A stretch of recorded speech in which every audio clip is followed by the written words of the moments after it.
안녕하세요. 반갑습니다. 제가 프레젠테이션을 통해서 말씀드리고자 하는 주제는 효과적인 영어 리스닝입니다. 동화 속 마법 같은 솔루션은 아니지만 제가 그동안 영어 듣기를 공부하면서 가장 큰 효과를 본 방법에 대해서 말씀을 드리려고 합니다. 시작하기 전에 잠깐 제 경험을 말씀드리고자 합니다. 영어와 관련해서 누구나 당황스러웠던 적이 있을 거라고 생각을 합니다. 저 또한 마찬가지인데요. 저는 사실 웬만큼은 들릴 줄 알았습니다. 이 문을 열고 들어서기 전까지는요.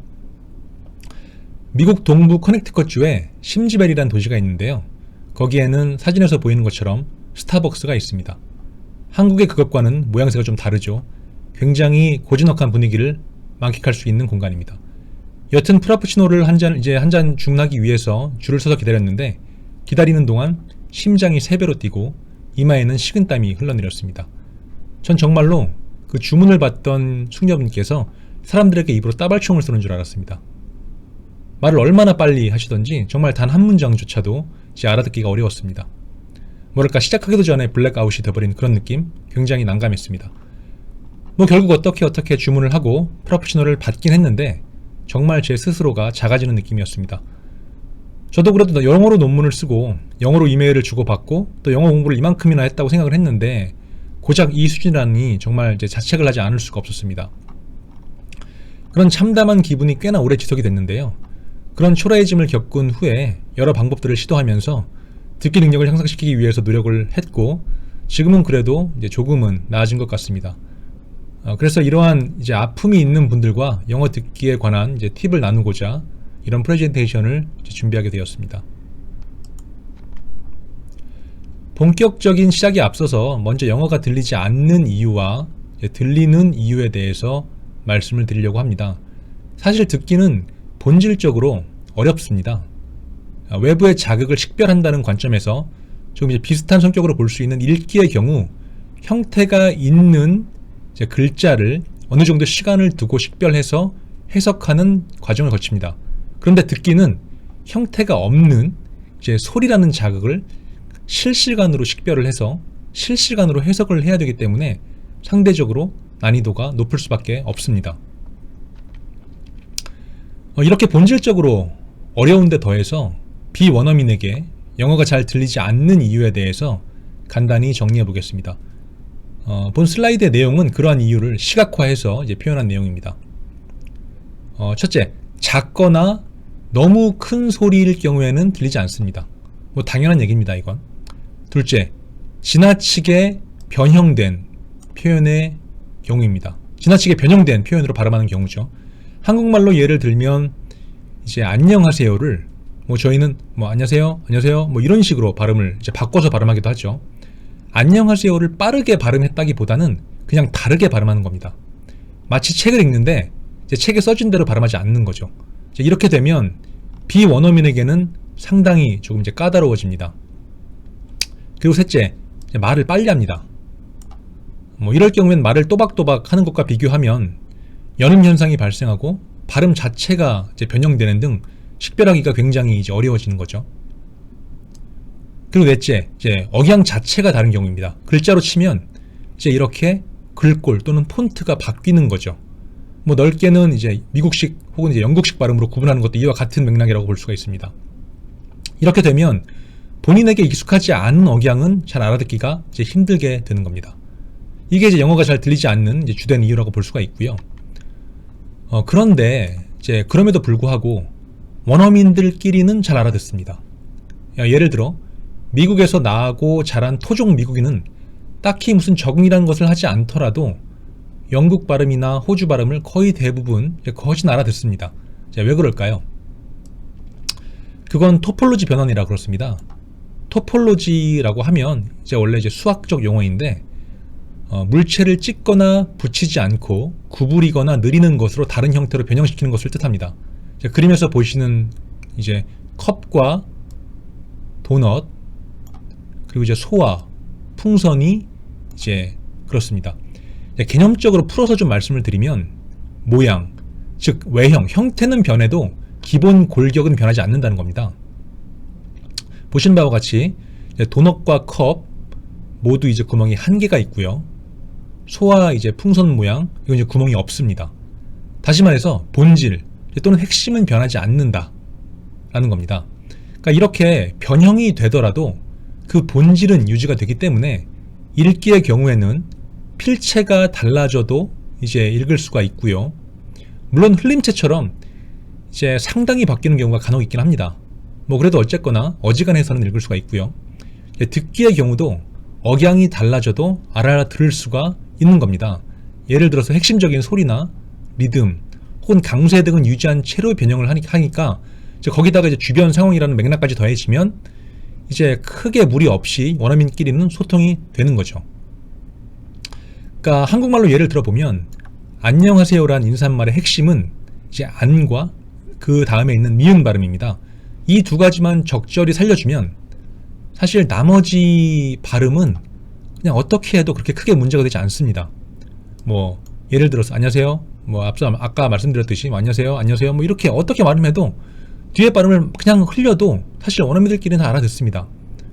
뭐 사실은 그냥 리듬만 있어도 알아들을 수 있긴 합니다. 뭐 어쨌건 제가 말씀드리고자 하는 핵심은 결국 듣기의 핵심이 토폴로지 변환을 이해하는 데 있다는 겁니다.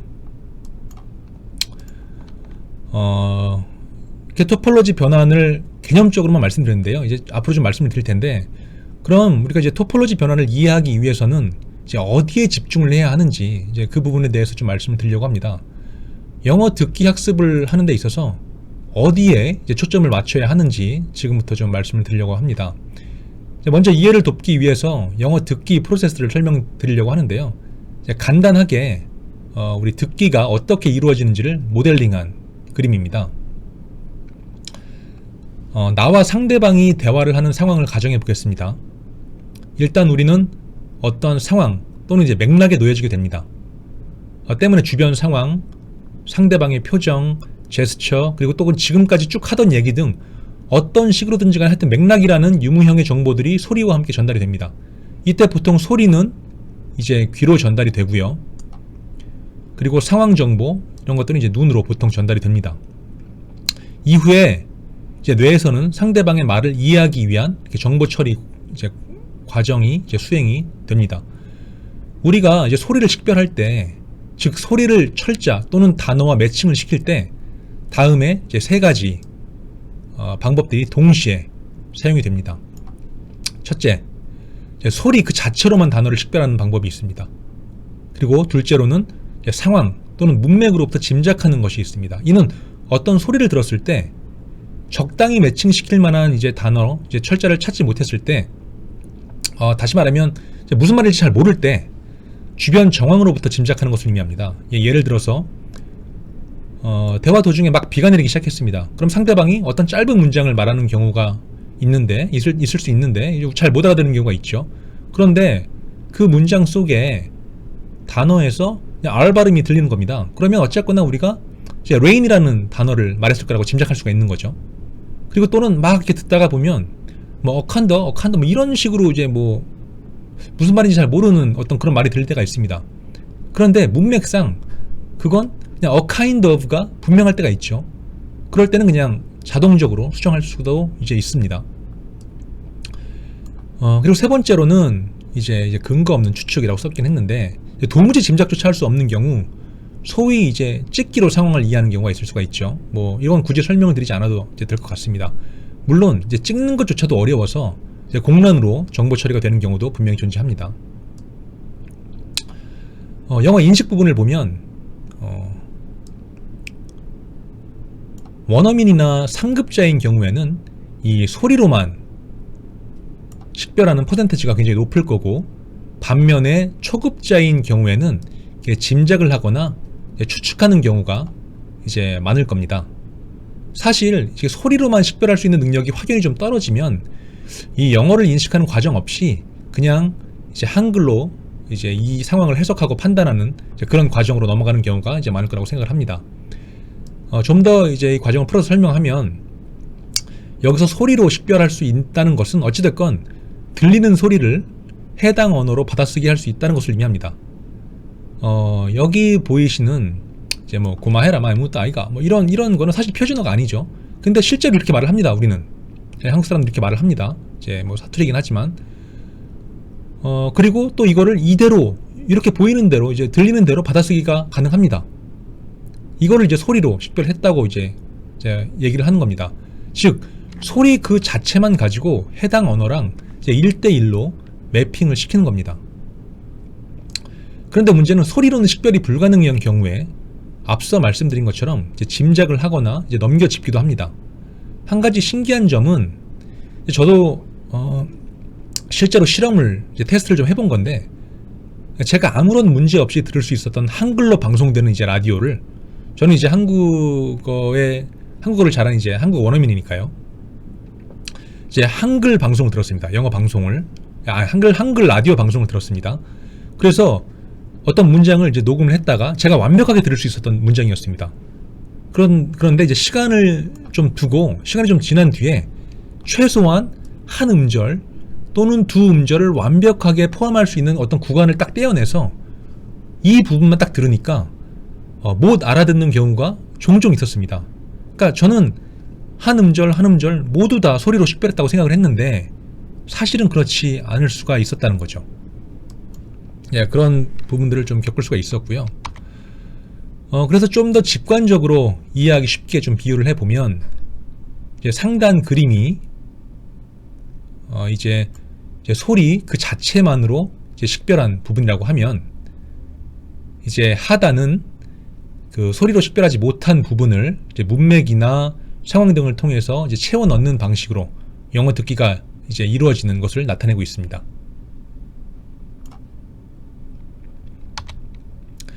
뭐 결국 어찌됐건 이런 영어 리스닝에서 우리가 초점을 맞춰야 하는 부분은 소리로만 이제 언어를 식별하는 퍼센테이지를 최대로 이제 끌어올리는 게 되겠죠.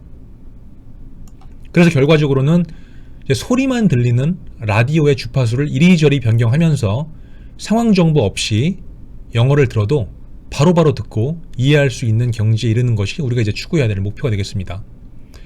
결국 소리 매핑 또는 이제 식별 능력치를 극대화시키는 것을 이제 의미하는 거죠. 그래서 결국에는 이제 이 능력을 이제 강화시켜야 합니다.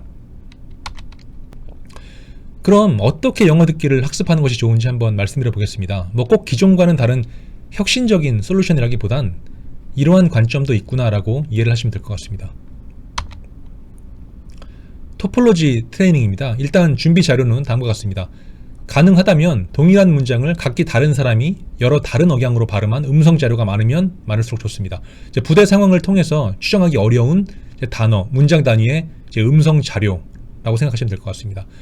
그리고 순서대로 이제 들리는 매 문장마다 서로 연관성이 크지 않고 다양한 억양이 포함되면 좋습니다. 물론 이제 문장별로 반복 청취가 가능해야 되고 또 답안 확인이 반드시 가능해야 합니다.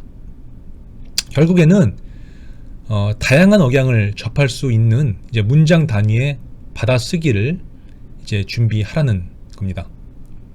이후에 이제 토폴로지 트레이닝을 이제 수행하게 되는데, 실제 이제 손으로 받아쓰기를 꼭 하지는 않더라도 이제 원어민 소리 매핑 작업을 이제 하라는 겁니다. 이제 가상으로 한글로 해석하지 마시고요. 어떤 단어가 어떤 식으로 발음되었는지 이걸 이제 파악해서 이제 소리로만 식별되는 부분과 이제 또 상황 또는 리듬으로 짐작되는 부분을 스스로에게 이제 되물으면서 이제 가상의 받아쓰기를 진행을 한번 해보는 겁니다.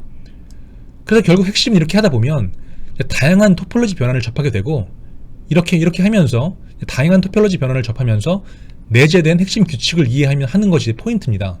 그러니까 어떤 철자, 어떤 단어, 어떤 문장이 이건 이제 이렇게 발음하는 것이 키 포인트구나 라는 것을 이제 깨달아야 되는 겁니다. 그래야 말하는 사람이 바뀌고 억양이 바뀌어도 이제 이해할 수가 있게 되는 겁니다. 이제 사실 원어민은 다른 원어민이 자신의 말을 알아들을 수 있을 정도로만 발음을 흘립니다. 그건 이제 어떤 규칙 안에서 발음을 흘린다는 얘기죠. 그리고 그걸 알고 있다는 거고. 그러니까 좀 예를 들어 보면, 우리가 이제 코끼리의 이제 꼬리만을 이제 딱 봤다고 치면, 코끼리인 거를 이제 구별하기가 좀 어렵죠. 그런데 코끼리의 코를 이제 보면, 코만 봤는데도 불구하고 우리는 코끼리라는 것을 알 수가 있습니다. 왜냐하면 그게 포인트니까요. 그러니까 무엇이든 다시 말해서 중요한 포인트가 있다는 겁니다. 그래서 그거를 이해하는 것이 이제 토폴로지 트레이닝의 핵심이 되겠습니다. 좀 더 쉬운 예를 이제 들어보겠습니다. 이제 소리와 글자를 매칭시키는 것은 여기 보이는 동물의 종을 구별하는 것과 이제 식별이라는 측면에서 좀 유사한 부분이 있습니다. 이 네 가지 동물을 보시면 그냥 딱 봤을 때 여기 퓨마 이 친구는 좀 다르게 보입니다. 뭐 가죽 무늬도 그렇고 여튼 좀 다릅니다. 근데 나머지 이제 표범, 제규어, 치타가 문제인데 사실 이 치타도 얼굴점이라든지 무슨 뭐 덩치를 통해서 어지간하면 구별이 가능합니다. 진짜 문제는 이제 표범과 이제 제규어인데요. 이 친구들은 정말로 비슷합니다. 그래서 각각 따로 떼어놓고 보면 구별이 쉽지가 않습니다. 그런데 핵심을 아는 사람은 바로 구별할 수가 있습니다. 보시면 이제 둥근 테두리 안에 검은 점이 있으면 제규어고요. 검은 점이 없으면 표범입니다. 그러니까 결국 그게 무엇이든 간에 그것의 핵심을 아는 사람은 식별이 그렇게 어렵지 않다는 거죠. 그러니까 영어 학습을 할 때 토폴로지 변화를 염두하라는 건 이와 같습니다. 그러니까 모든 사람이 조금씩은 서로 다르게 발음합니다. 그렇다고 일상생활을 하면서 그 사람들이 또박또박 발음해주지도 않습니다. 때문에 각 철자, 단어, 문장의 핵심이 무엇인지를 경험적으로 아는 것이 중요합니다. 그러니까 이번 프레젠테이션에서는 토폴로지 변환에 대해서 어떤 디테일한 부분은 다루지 않겠지만 그래도 개념적으로는 이제 전달을 하려고 했는데 이제 잘 되었기를 바랍니다. 이건 이제 번외편입니다. 이번엔 영어 듣기를 함에 있어서 이제 많은 분들에게 이슈가 되고 있는 부분들에 대해서 간단하게 말씀을 드려보도록 하겠습니다. 많은 사람들이 영화나 애니메이션을 통해서 영어 듣기를 합니다. 영어 듣기 공부를 합니다. 먼저 자막을 보면서 들어야 하나, 자막 없이 들어야 하나, 뭐 이런 이슈가 있는데 다음과 같이 생각해 볼 수 있을 것 같습니다. 공통적으로는 자막을 보던 그렇지 않던 간에 영화나 애니메이션을 통해서 흥미를 유발할 수 있다는 커다란 장점이 있죠. 굉장히 큰 장점이죠. 그리고 시각을 통해서 상황 정보가 함께 전달이 되기 때문에 어떠한 상황에서 어떠한 표현이 사용되는지를 굉장히 자연스럽게 익힐 수 있습니다. 근데 물론 이때 이제 소리뿐만이 아니라 맥락이 동시에 전달이 되기 때문에 소리를 식별하게 될 때, 우리가 소리를 식별할 때 추가적인 옵션의 도움을 받게 된다는 부분을 좀 알아야 할 필요는 있습니다.